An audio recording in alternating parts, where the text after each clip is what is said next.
Nerd Nightmare continues, and in perfect time for the season, we sit down with Mark Bernal of Lesser Known Comics to talk Either Them or Us. Samurais versus Witches in 1980s Japan? Sign us up.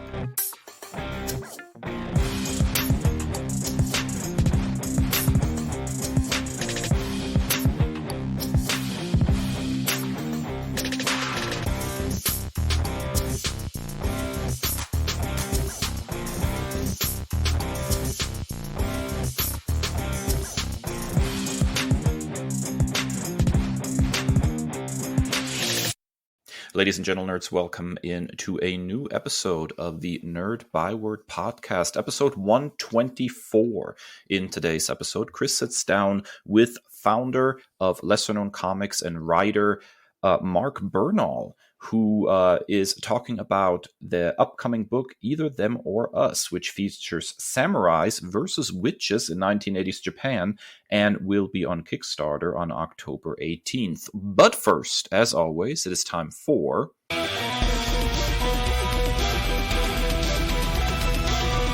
News! All right, Kris, what is new in the nerd world?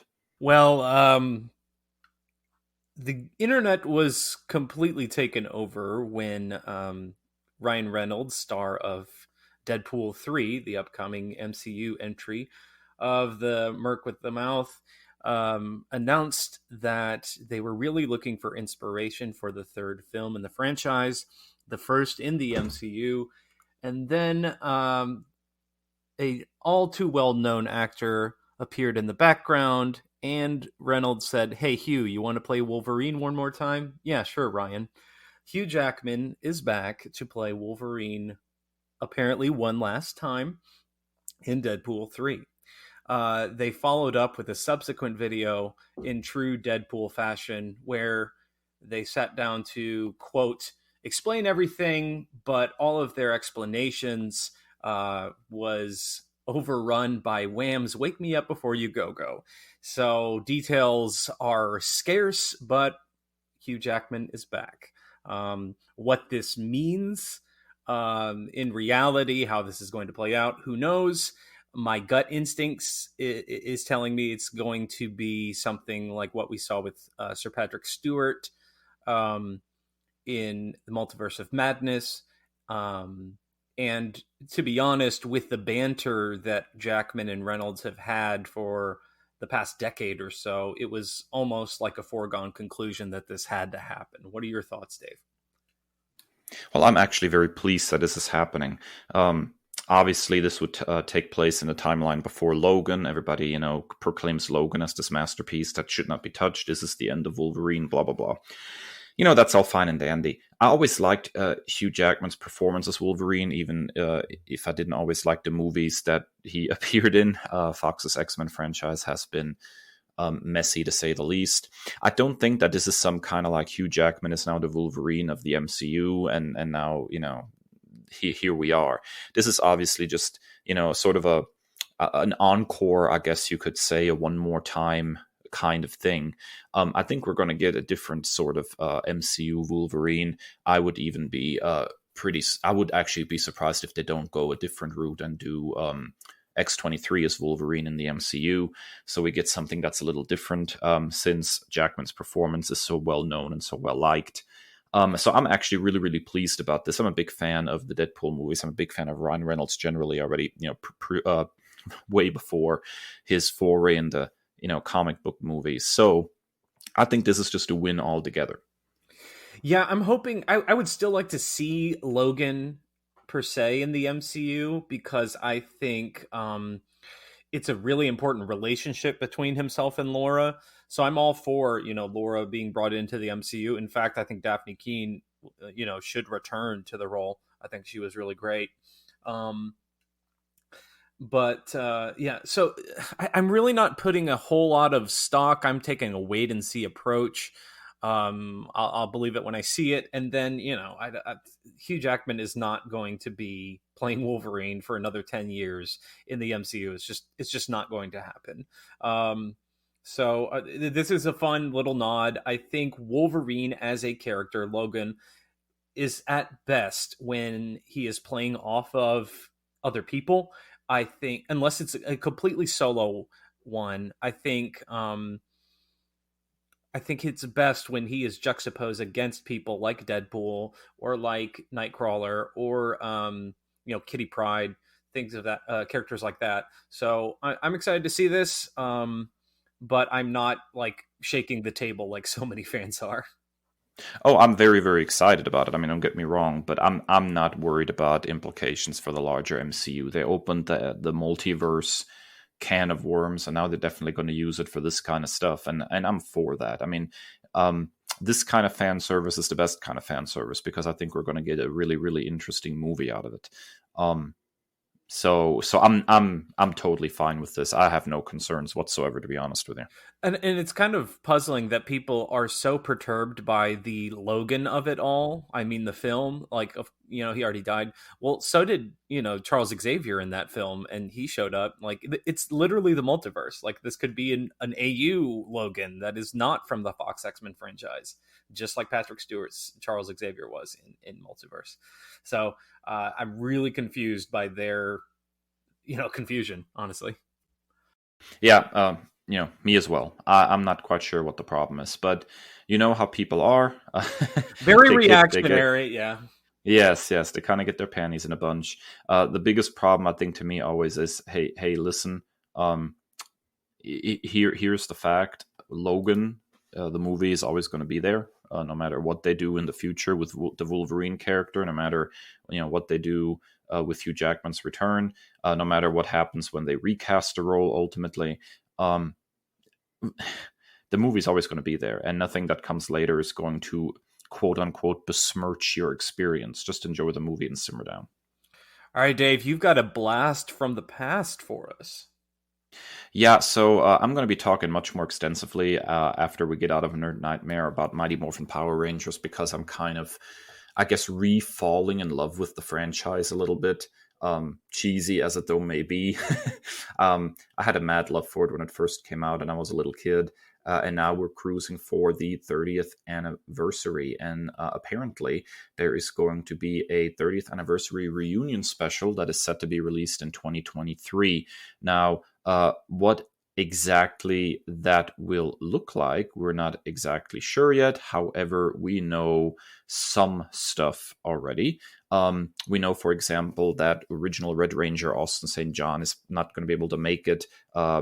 The shoot is not in the United States, and he's unable to leave due to some wire fraud related charges that he has pending over him. So he is not going to be able to be a part of this. Amy Jo Johnson, the original Pink Ranger, has denied having any involvement with the special, which is really depressing. She was many people's favorite, and it would be cool to see her back in pink. Jason David Frank, who was the Green Ranger, the original Sixth Ranger, and eventually the White Ranger, and then the Zeo Red Ranger, and then he made 8 billion subsequent appearances. He has declared that he is retiring from the role officially, and so there is no anticipation that he will be involved. So that doesn't leave a whole lot. We, of course, have the original Yellow Ranger, Tui Trang, who passed away after she left the show. She left the show in 1995, passed away in a car accident in 2001. So that's not going to be much of a reunion here. So what are we left with? Well, we got a very, very cool little video on social media that told us exactly that. As it turns out, David Yost, who played the original Blue Ranger, Billy Cranston, and Walter Jones, the original Black Ranger, Zach Taylor, are both set to appear in the reunion special, which is really, really cool. We haven't actually seen Walter Jones again in Power Rangers in a long, long time since his original departure. Unlike, somebody like Austin St. John or Jason David Frank, he has not made a whole lot of, subsequent appearances or anything. The real headliner here to me, however, though, is the return of David Yost as Billy Cranston. I was a big fan of his when I was a kid. His character continued into Power Ranger Zeo, and then, from one episode to the next, suddenly he was like really old, and it wasn't the original character, and they're like, oh, he accidentally aged, and we have to send him to this alien planet to try to de-age him. And then there's like this really weird scene where somebody is like, they're using stock footage and somebody else is doing his voice. And he's like, yeah, I fall in love on this alien planet and I'm not coming back. And I'm just like, what the heck happened? Well, we didn't exactly know what happened. Other Power Rangers had left at that point, 3 to be precisely. He was the fourth of the originals to leave. And the common story at the time was pay dispute. In an interview in 2010, we then finally found out what was really going on, and that is that David Yost is gay. He showed up on set for years without having a girlfriend or anything, and people started teasing him about it and bullying him and harassing him, and it escalated to the point where he was dealing with major depression, considering suicide, and he left. He just walked out one day and never came back. And he has had, based on my research, a very fraught journey, trying conversion therapy even at one point, finally, settling, into accepting who he is and is in a much better place apparently now. And lo and behold, here he is returning to Power Rangers. And it is so exciting as a fan to see him back in the fray. Obviously, all these people that were on the production team are no longer involved with Power Rangers. In fact, Power Rangers has even changed ownership. I think Disney bought the franchise, among many other things, at some point, because that's what Disney does, they buy everything.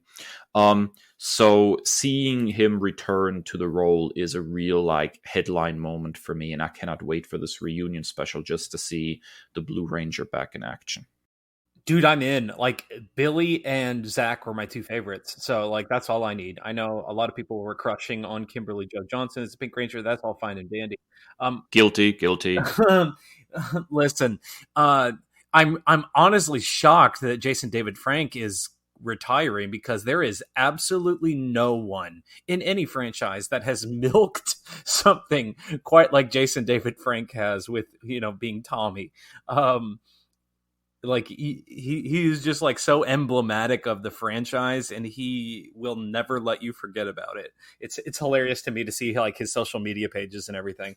But that being said, I love Walter Jones. Zach was always my favorite. Black Ranger for life.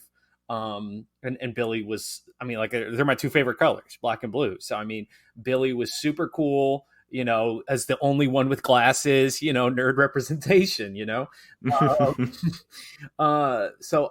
and then when I found out about David's treatment, it was just absolutely heartbreaking. And so I'm so glad to hear that he's in a better place. And I'm so glad to hear that he's found self-acceptance. And I'm excited to see this come to fruition. Power Rangers was one of the most formative things, of my youth, and I haven't really revisited it other than the TMNT crossover, which was fantastic. But more on that in your nerd commendation when we head to November. But I'm really, really excited to see how this comes to fruition.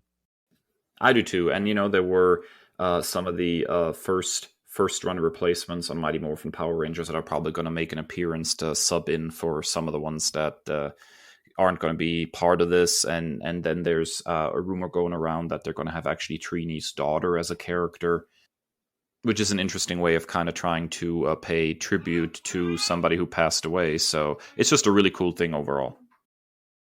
Alrighty, folks. Well, there you have it. That's it for Nerd News. Stick around as Kris sits down with Mark Bernal of Lesser Known Comics to talk Either Them or Us on Kickstarter October 18th.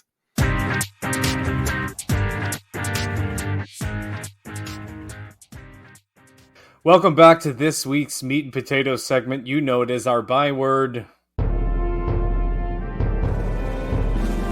Big Talk.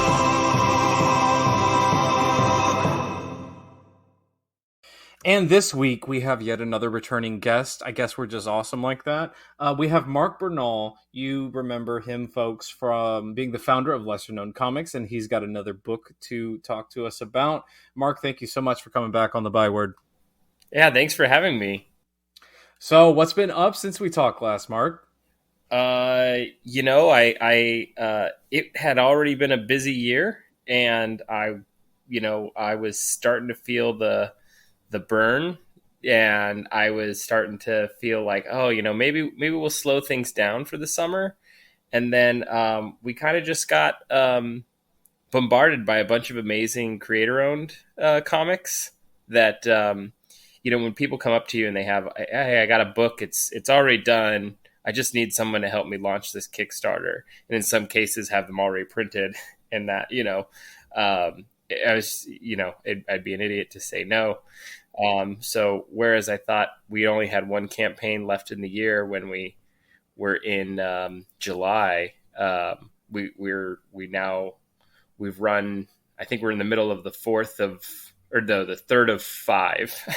So wow, it's going to be busy. We're going to end up running campaigns all the way up to December, and then we'll take a holiday break, and then get back into it next year. But yeah, the big one that I've been focusing on finally is, after doing so many creator-owned books of other people's works, is I'll have my first full-length book coming out, launching on October 18th. So it's funny you say that, and as our listeners know, and they're probably like rolling their eyes as I say this, but we have like a 2-week kind of cushion, with both Dave's schedules and my own, with the start of the school year and everything. So we have a 2-week backlog. So when we record an episode, it doesn't premiere for another 2 weeks. So you had approached me about, pitching another book, and I was like, I'm so sorry. By the time that episode, we could record it right now, but by the time that episode would air, the book would be completely funded. And you're like, that's okay, I got another one. So tell us about the book that you just referenced, Either Them or Us, written by yourself and illustrated by lesser known veteran at this point, Franco Luna. Yeah. So Franco, he had just done the Good Night book with us when absolutely terrifying. Yeah. So we got to get him back into his bread and butter of doing action and a little bit of blood and guts and stuff like that. This book was totally done. The way that me and Franco work is, I kind of give him the background of the whole lesser known universe. And then I give him some loose scripts, with a lot of area to play in terms of how he wants to interpret those scripts. And, the lesser known universe, there's parts of the story that take place in the US and in South America, and in Japan. And he just was really gravitating to the stuff having to do with the Japanese witches and samurais and stuff. And, he's just a very frank guy where he's like, yeah, I want to draw more samurais. So, we're going to do some more samurai stuff. And I wasn't really intending on capturing that part of the story arc yet, but, when an artist is having fun, you just kind of have to capitalize on that. So, we decided to choose a part of the lesser known universe canon that takes place in 1980s Japan that covers a rivalry, that's lasted centuries between witches and a samurai lineage.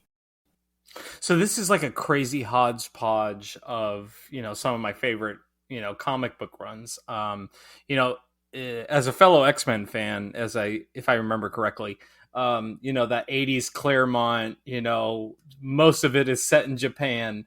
That definitely, emanates from the press release that I'm looking at here, but also the current IDW Teenage Mutant Ninja Turtles run, is the art especially is jumping off the page. Of course, the Japanese influence on the Ninja Turtles and everything.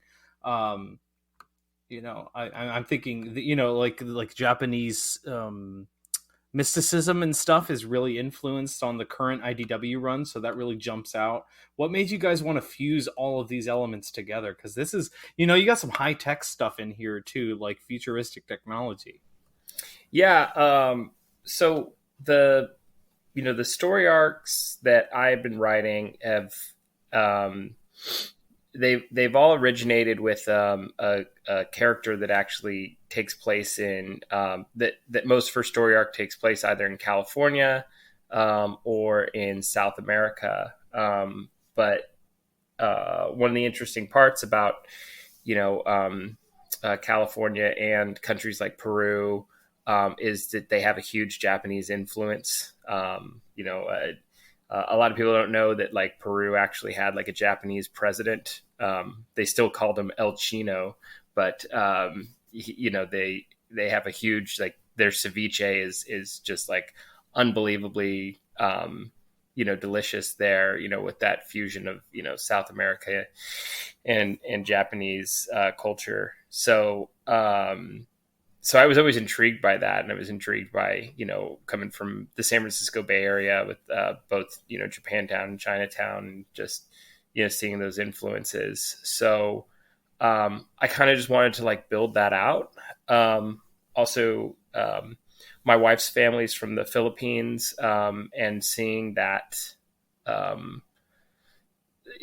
cultural interaction between World War II. Philippines has a strained relationship with both China and Japan for vastly different reasons during very similar time periods, and that history has always intrigued me. So that being able to capture all those characters and all those themes in one place.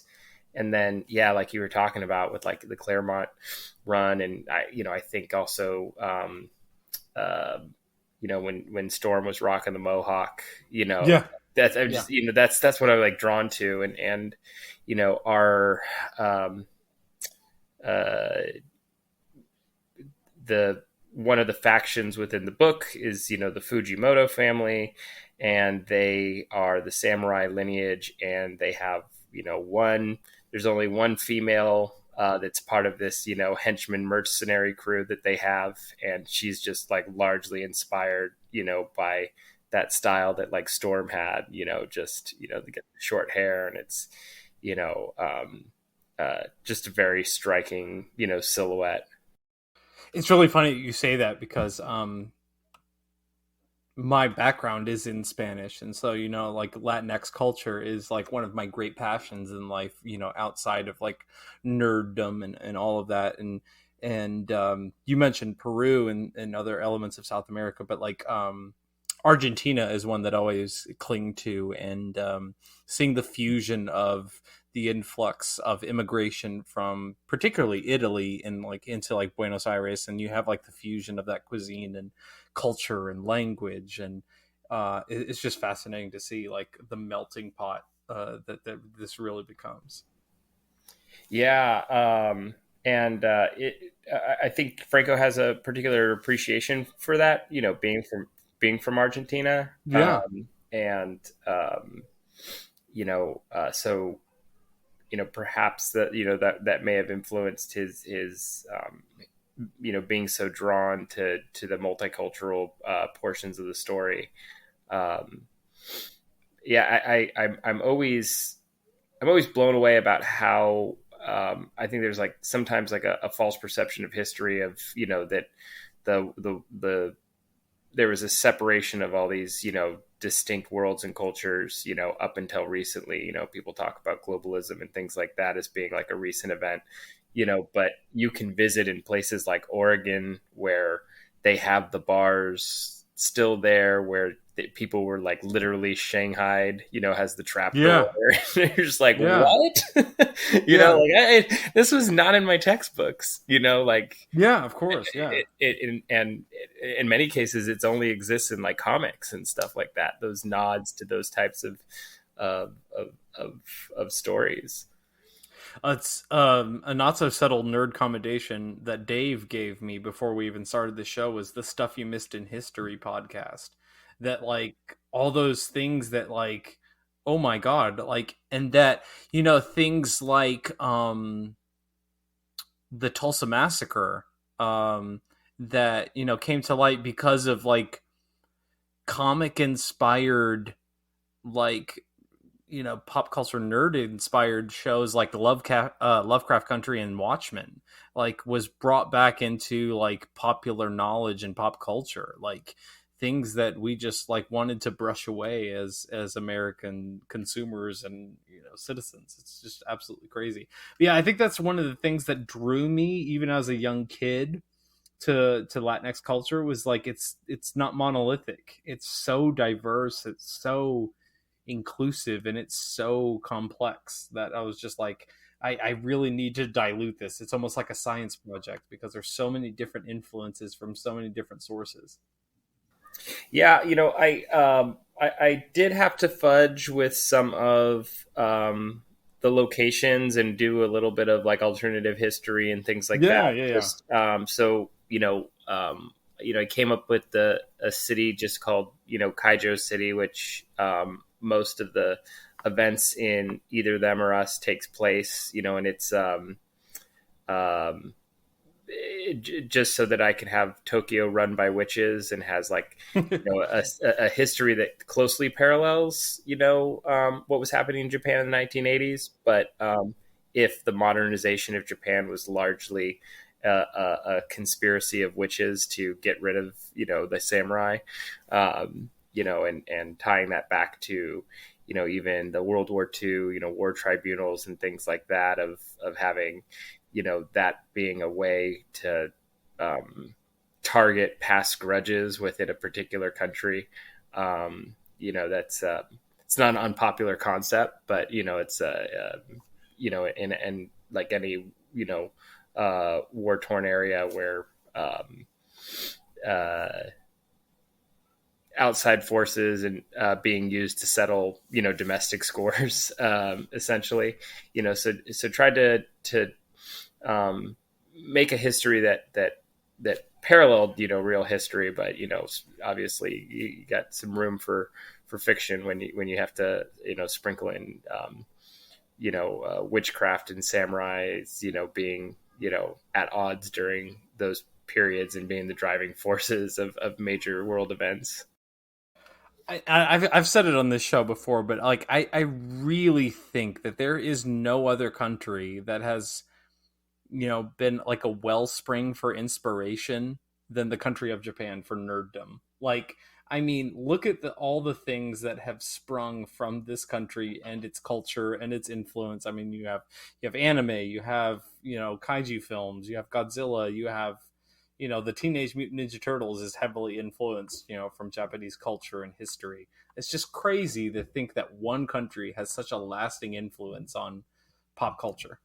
Yeah, and I love hearing about that journey. When Ray Garza from Tank McGregor talks to me about Mighty Morphin. He grew up in Mexico, and Mighty Morphin Power Rangers. Oh my God! Mexico Yes, first.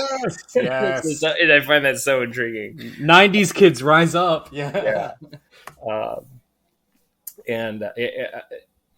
agree, and I've also tried to write these stories in a way that I sprinkle in the foreign dialogue in a way that makes it so that the readers don't get spoon fed what that foreign dialogue actually is. Yes. So that you just get a separate experience if you're a Japanese speaker or a Spanish speaker, an English speaker. Hey, you are preaching to the choir as a language teacher, my friend. So, because I think in either them or us, at least in the first issue, the only Japanese you really see is cuss words and actual cursing. Is where then the rest of it's taking place in English, and then in other parts of the lesser known universe, largely based on my experience as a I'd say somewhere between I'm a highly functional amateur Spanish speaker, so in a place like South America, like in Peru or Ecuador, where a lot of people's first language is Quechua, like I can speak Spanish with them because we're both speaking like high school Spanish. Yes. And I feel Yes. super comfortable in that element.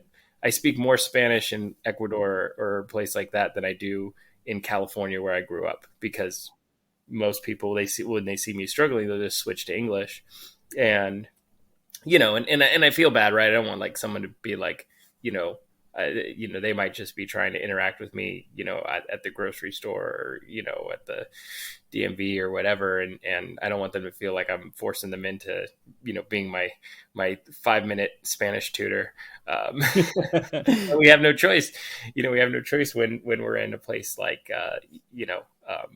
like Peru or Ecuador or something like that, where, I don't speak Quechua. They don't speak English. So this is what we got. This is our commonality. Yeah. No, let me tell you, I always tell my students that it is like going to the gym, and you have to be constantly in shape, because let me tell you, they told me this year that I would be teaching a different course. I would not be teaching Spanish this year.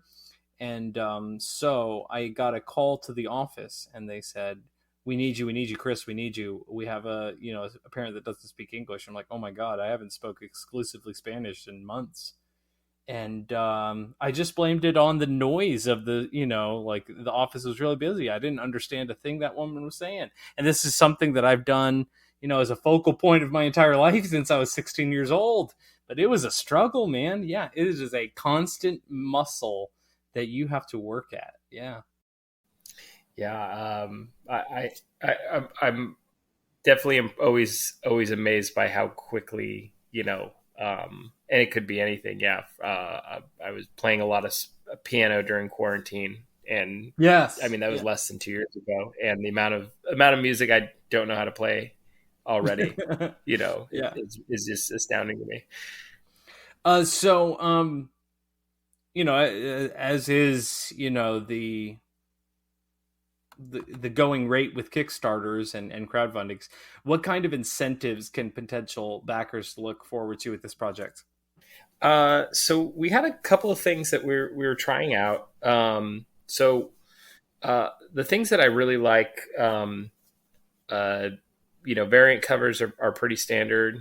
But I've always liked the like to have like sketch covers and things like that, where where someone can get a custom one of one.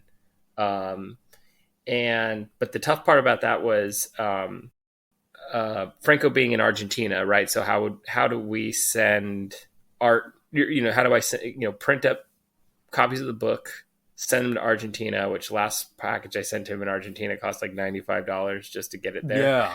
Yeah. Have him fill them out, then send them back. So do that. So we talked, I talked it over with him, and I said, I think what we want to do is partner with some folks here in the States to do some variant covers. And then they could also take over the sketch cover portion. And then, we identified 2 variant cover artists, that, have just a style completely different than Franco's, but could do something that was super complimentary of the story. So Reese Jenkins is one of the variant cover artists. He's based out of New York, and he's got a total. It's that graffiti meets manga style, and he just. The meeting of, I guess, helicopters and samurais, that style, like he just hit it, right on the head. So it'll be him that's going to be doing all the sketch covers, the one-on-ones type things, which will be good because he'll end up releasing some books of his own through lesser known comics, but this is like a nice way that he can like dip his toe into like the Kickstarter experience without having to be fully responsible for the entire production of a book. I have to ask you, because I'm looking at this art in the press release again. Did Franco do the inks and colors, or who's doing those? Because it's just gorgeous. Yeah, Franco does all the inks and pencils, but he's got a buddy down there in Argentina named Nick Torres that does the colors. I just love the contrast of like these heavy action scenes with like these very light pastel colors. It's just really contradictory in a really beautiful way. Yeah. I actually speak to the colorist very infrequently. Like it's only like, hey, do you have a Twitter handle? I forgot how to. Yeah. And it's been really nice. Just that, Franco is such a competent artist that I'm actually really glad that I don't have to pick a colorist for him, because I think in many ways it's like a package deal almost. Yeah. Yeah. And I would imagine if I was a colorist, I could find myself to be very intimidated to work on Franco's inks because his inks are always just so immaculate. So I could imagine being like, so I'm just glad I don't have to. So like, all right, Franco, if you're happy, it's already taken care of. That's great. That works for me. Yeah. So I'm curious, and this is one that I kind of improvised on. But if people do miss out on previous Kickstarters, like the book we were talking about previously, and crowdfunding projects, is there like a second chance opportunity? Are they listed on your website or anything like that folks can get like a second chance to get their hands on those books? Yeah, so they're available in two ways. Eventually they get onto our website, which, the interesting thing is, and when you talk to a lot of indie comic book creators, 90%, somewhere between 80 and 90% of their sales will typically come from either Kickstarters or conventions. And there's something about weird human behavior where people 9 out of 10 times are going to buy a book from a Kickstarter campaign and not from a website.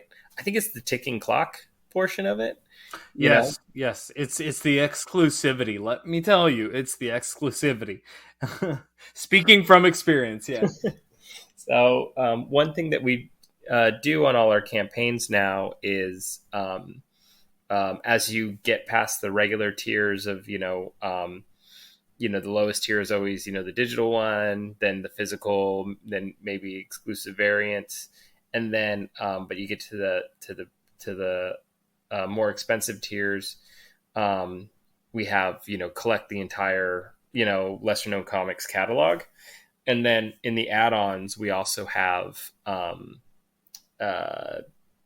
past books from past campaigns available as an add-on. Now, we won't have like those exclusive variants and stuff that they had from the particular, Kickstarter campaign. We'll just have like the, their standard covers and stuff like that.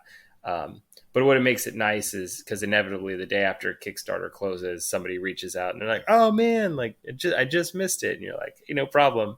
You can get that. And I had a really nice message with from somebody who was bummed he missed the campaign for Tights, which is a book we just picked up, but it's now available as an add-on in the Urico campaign, which is, at the time we're recording this is currently going. And it was just really cool, I guess, to have that person say, "Oh, I love both those books. I'll go back that campaign." And I was like, the process works. So I didn't really sleep well after I read, Franco's Good Night. But, in looking at this press release, I'm like, are you sure that is the same artist? Is that a typo there? So was that like just like an outlier or what was this experience like, I guess, working with Franco? Is this your first experience working with him exclusively? No, I actually have. Like if you go to like Global Comics with an X. Oh, we just teased that last episode. Drew Edwards, last week's guest, listeners. Yeah, Global Comics. We want to support as much as possible. Yeah. Yeah, great people.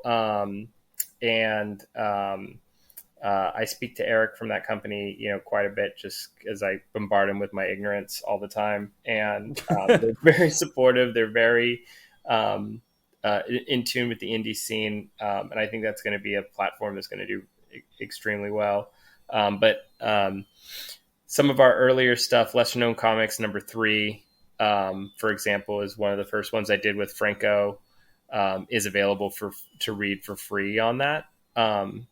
So you can see Franco's style, and it's a short book. I want to say it's 6 or 8 pages. And it actually takes place shortly after this Either Them or Us story arc. But it's all within that same Lesser Known Comics universe. We made all these short minis as an exercise for me to kind of just test out these illustrators to kind of see, like, do we enjoy working together? Like, is our styles complementary? Like, can they handle, like, the way I do scripts, which sometimes is in Word doc and sometimes it's in, a string of incoherent DMs on Instagram. I feel that in my soul. Yeah. And Franco, actually the funny thing on Either Them or Us, he, so to answer your question is he did a 6 or 8 page mini with me. And then, that's on Global Comics. So if you just search Lesser Known Comics, it should be available for free. It's Lesser Known Comics number 3. And then, he has a 9 or 11 pager that we haven't released yet. Just because I really wanted to have a full length release. So that's why I prioritized this Either Them or Us issue 1, because it's a full 22 page issue. But we've at least reached comfortability working together that Franco, without asking, was just like, "Oh, I changed the end of your book. I changed the ending." And only that would happen if you're using like the Marvel method, like I rely on so much with him. But like, he's just having so much fun. He's such a good visual storyteller that, like, I was like, okay, and I just checked out the pencils and I was like, yeah, it doesn't take away from the story. It sets up, I think, a little bit better for issue number 2, but I was just like pleasantly surprised at like, both his confidence and the level of comfortability to just be like, yes, I have changed the ending to your story. Don't worry, you'll love it. So is there anything on the horizon that you can tease for us at the moment? Like in terms of other releases and other projects. I'm sorry. Yeah. So, one of the reasons I was feeling the burnout in the middle of the year is that I'm actually sitting on about 15 books that are done but not released, and we, for some reason, I don't know, samurais like remind me of like autumn. so like that first initial... samurais are giving fall. Yeah, I don't know. I don't know if there's like a style guide somewhere, a fashion guide that's like, yes, you wear your samurai after Labor Day. You wear only your after Labor Day samurai garb. So yeah, I was really like, I had it in my mind, hey, we're going to release this in October. And I had it in my mind that October was going to be the last campaign that we were going to do of the year. That ends up not being the case, but either way, I had to pick one of these 15 books to be the first one out the gate. So we have Either Them or Us number 2 pretty much done. It's just a matter of when we want to release that. It's probably going to be in like mid 2023. And then we have about 4 parallel story arcs that are all happening within the same universe with 22-page issues happening. Now, Franco's not illustrating all those. Like, there's different artists that are taking different stories. There's overlaps in characters, so perhaps a protagonist in one story arc is going to be an antagonist in another. And I'm trying to do that on purpose so that, by the time 2024 comes around, 2025 comes around, I hope fully develop characters that people would want to root for, and then I can pin them against each other, so that just to cause that struggle, Event books on the horizon, y'all. Crossover. Yeah. And those are what those lesser known comics number, because we've released lesser known comics number 1, 2, 3, or through 7, and those will trickle out as well throughout the year. When I'm trying out a new artist, I essentially give them a piece of the overall lesser known universe to essentially make like an event story, because I just really loved, like how, in Secret Wars, right? Like all the story arcs from Spider-Man to X-Men to Fantastic Four all have to deal with the fallout of, that. So I'm just, really in the process of deciding, which ones will be serialized under their own, title story arc, and which ones will be serialized under lesser known comics number 8, 9, and 10, and figuring out when to release those. But yeah, there's 15 books is what's sitting in the queue, just waiting for essentially letters and final design. So Mark, thank you so much for your time, but where can we all go to support you, lesser known comics, and all your guys' work? Best place on social media is at Lesser Known Comics on Instagram, and then lesserknowncomics.com will typically have a pointer to whatever Kickstarter we have going. And then on Twitter, Lesser K Comics, that was the best we could do. And then, if people have questions, contact at Lesser Known Comics, or to myself, Mark at lesserknowncomics.com. Definitely don't be a stranger. We try and not only, we try and support other indie comic creators. We try and support folks who are getting anthologies off the ground. Just any time that we get a chance, if we don't have the answer, we can typically find somebody who does, or, provide you a multitude of people who, can support whatever somebody's endeavor is related to, making comics. Because we're definitely part of that. It takes a village type of thought. Mark, thank you so much for your time, and best wishes in all your future endeavors, my friend. Thank you so much, Chris. All right, and thanks again to Mark Bernal for sitting down with us and talking about Either Them or Us. Check out the book on Kickstarter on October 18th. And after this, our final break, we are heading into Nerd Nightmare. So dim the lights and strap in.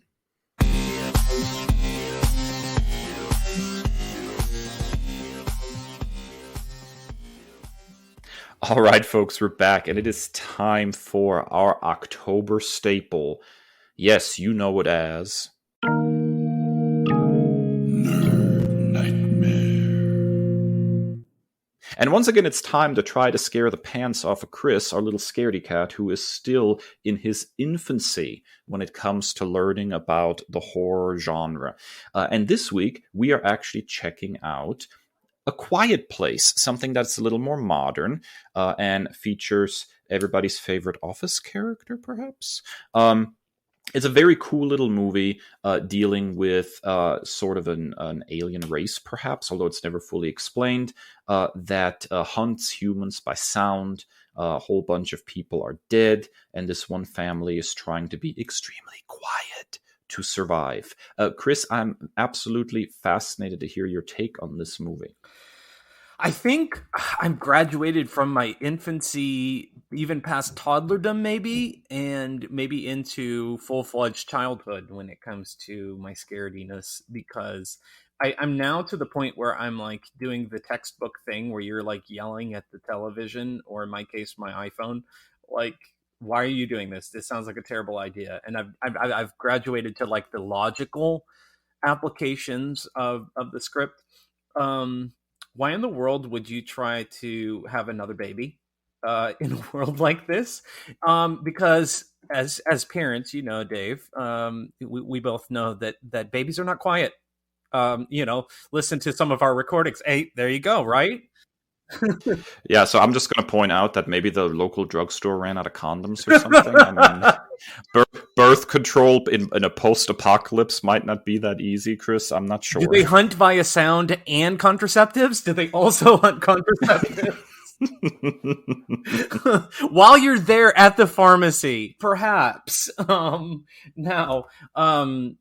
It's the first thing that everybody rated out of that pharmacy. Right? They're like, forget the penicillin, we're getting all the condoms. that was sort of the goal there, yeah. But yeah, I thought this was a really cool film. I wasn't ever really scared. It kind of transported me back home to the Midwest. I know this was probably set in like New England, knowing that Krasinski is from like the Boston area. So that was probably like a New England type of setting, but it was similar to like the American Midwest, and like growing up in like small town Minnesota, and like seeing the farmland and the cornfields, like that transported me back. That was really, really cool. And then it was just really, really creative. That first 20 minutes should be shown perhaps to disobedient children as to like why you should listen to your parents. maybe a tad aggressive, but like, they told you the toy was too loud, and look what happened to you, buddy. No, look, I'm not saying that it's too aggressive. You got to remember that I grew up in Europe, and our fairy tales are pretty aggressive. Yes! So, read the original Grimm fairy tales, right. And you'll know we hit you over the head with morality. You will die if you do not listen. But yeah, I thought it was really cool. Seeing a husband and wife team like this, and you could see like the attention to detail and the love in the creation of this film. And as a father, like that final scene with John Krasinski's character, it was really heartrending, and like I could feel that as a dad. So that was a bittersweet moment for me. I'm actually interested in checking out the second one, because it is a genius lead into the second film. And I think it's just really creative and really cool, like the entire storyline around their daughter's, hearing loss and her health condition, and like how they turn that into like a strategy to survive. I thought that was really fascinating. It's just, I really, really enjoyed the film overall. Was not super scared, but I think it was just like a really smart movie. Yeah, I think it does a really good job, ratcheting up the tension, even if it's not necessarily scary. It's suspense. It is very suspenseful. It was stressful. Yeah. It was anxiety inducing. After I saw that she was pregnant, I had to like pause to cook dinner. So I'm just sitting there for like an hour while I'm cooking dinner. I'm like, why would you not? So like that was like a big thing. I'm like sitting here arguing with myself as I'm cooking dinner, and then I went back but yeah, the suspense is top notch, and it's just really well done. How the feedback like of her hearing device, her hearing aid kind of messes with them, and then it's like this homing beacon of sorts. Like I said, leading into the end of that, I'm really intrigued to just follow up with the second film. And I think you'll enjoy it. I think this movie is one of the movies that convinced me that Krasinski is a pretty talented dude, way beyond whatever he did on The Office. I'm not, like a huge Office watcher or anything, but he was deeply involved in the story here. He directed this. His acting in this, I think, is top notch. It's a very different kind of role. And I absolutely adore Emily Blunt. I don't think she can do anything wrong. I think she is perfect, and she knows this. Anytime that she pops up in a movie, I want to watch it. She's absolutely one of my top 5 favorite actresses, working right now. So this was sort of like, perfect sort of casting stuff. I really love also what is the actress's name? Millicent Simmons or Yes. something like that. Yes. Yes. So she was actually has hearing loss. So the idea of hiring somebody who actually has hearing loss to play a character with hearing loss, to give it that authenticity is just really, really smart, I think. Oh, listen, I listened to this quote by Krasinski. He said, "For many reasons, I didn't want a non-deaf actress pretending to be deaf. A deaf actress would help my knowledge and my understanding of the situations tenfold. I wanted someone who lives it and who could teach me about it on set." That's just genius. It is. It was a fantastic choice. And so I just really love all the tense moments. There's a lot of stuff here about family, about parenthood, about how you relate to your kids. The whole thing in the bathtub when she's giving birth absolutely like broke me. I was like, just be quiet. How can you be quiet giving birth? This is ridiculous. It was such a good scene. Nail. You go straight from that, from like stepping onto the nail, having to pull her foot out of the nail, then go give birth, then fight off these aliens. Like, what the heck? Yeah, if nothing else, you can say this is definitely a movie that once again illustrates how strong and powerful women are. But it's just an absolutely fantastic little suspense film, and I absolutely adore it, and I'm really, really glad you enjoyed it as well. I would say that the second is very good as well, probably not quite as good. It doesn't hit quite as hard on the emotional level, I think. A lot of this parenthood stuff in the first one really hits perfectly. But it is still a very good movie, and I would be interested to hear your take on that one as well eventually. Yeah, I'm really, it really struck home with me the complicated relationship that he has with his oldest daughter. I guess the only daughter, but like where she blames herself for the 4-year-old, the toddler's death.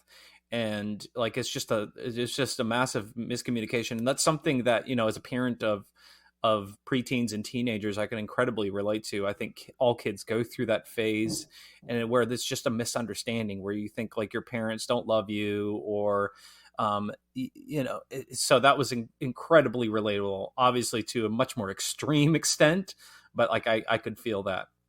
Yeah, I'm right there with you, man. It's a fun little movie.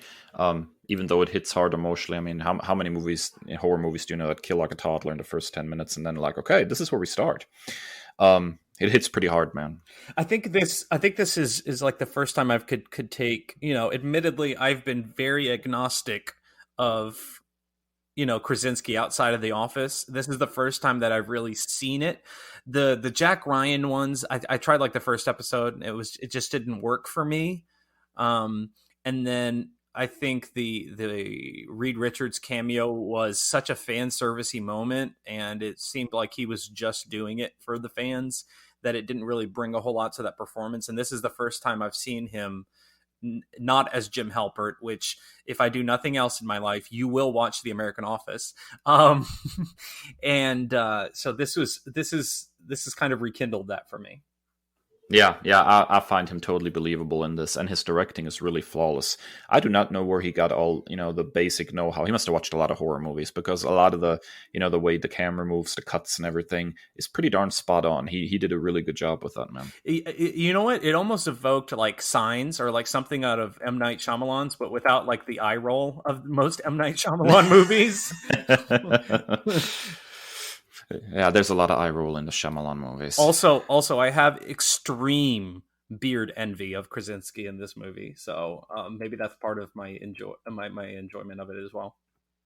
Oh man, I cannot grow beard like that. I wish I could. Right? I would love to be all fuzzy like that once, but it just doesn't work out. Beard envy, now another problem we have, Chris. Good God. Alrighty, folks. Well, there you have it. Next week, of course, another Nerd Nightmare. This week, why don't you go ahead and head over to social media and tell us what you thought of A Quiet Place, and what you think about Chris's take as the not quite toddler of horror movies. You can find us on Instagram and Twitter at Nerd Byword, and individually at That Nerd Dave and at That Nerd Chris. And as always, please like and subscribe to your favorite podcasting platform for the Nerd Byword. You can find us on Apple Podcasts, Spotify, TuneIn Radio, Amazon Music, you name it, we're there. Also, hit the link in our bios. That link tree will give you like so many different cool websites, including our Discord server where you can chat it up with us on all the cool nerdy stuff happening right now that doesn't get to make it on the show just because there's so much awesome stuff. You can also get some merch from Redbubble or TeePublic. But as always, stay well and stay nerdy.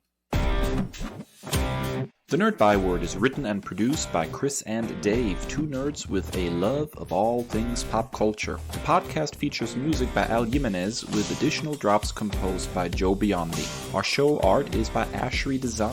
Find us at nerdbyword.com and wherever podcasts are available.